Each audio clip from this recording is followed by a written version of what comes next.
Thank you very much for joining us at the Campus for Finance today. Do you think that quantitative easing could solve the sovereign debt crisis in the Eurozone? No, it will not solve the crisis, definitely not. I mean, the quantitative easing will give us some more time to do the necessary steps in order to solve the sovereign debt crisis. But the sovereign debt crisis at the end is a problem of fiscal and economic policy, and these problems have to be addressed. Okay. Do you think, how differently would you regulate banks in order to stabilize financial markets?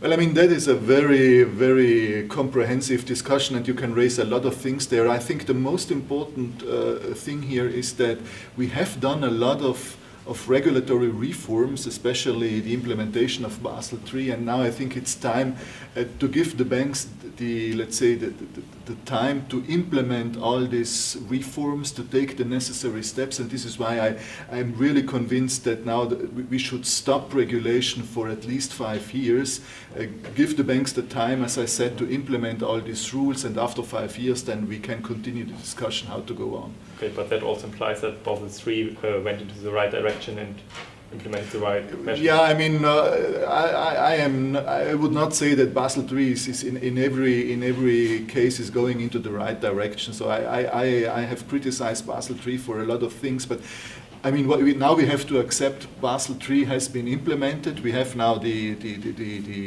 regulation at the EU level. So I think now it's not a discussion to go back and try to make any reforms to Basel III. I think the most important thing now is to understand that for the banks this is an extremely costly and comprehensive reform, and they need now the time to implement that.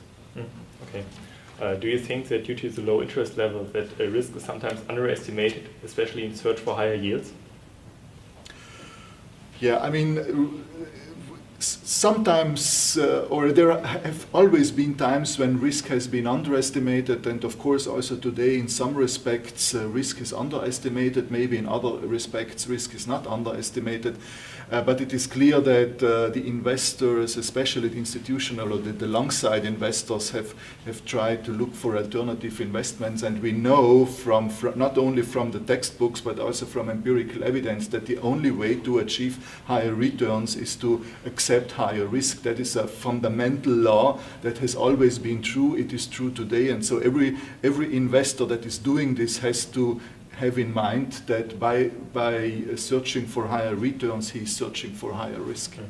But do you think that's also the case today, that all investors have that in mind, that clear, or is it changing? Yeah, I don't know. I mean, certainly on the market you will always find some investors that are foolish. I mean, that is obvious. But let's say the professional investors, the institutional investors know these things very well. I mean, I do not think that what is going on the market today has something to do with the market failure or with the fact that institutional investors are not evaluating the risk in the right way. I don't think so. The problem is that they don't have alternatives.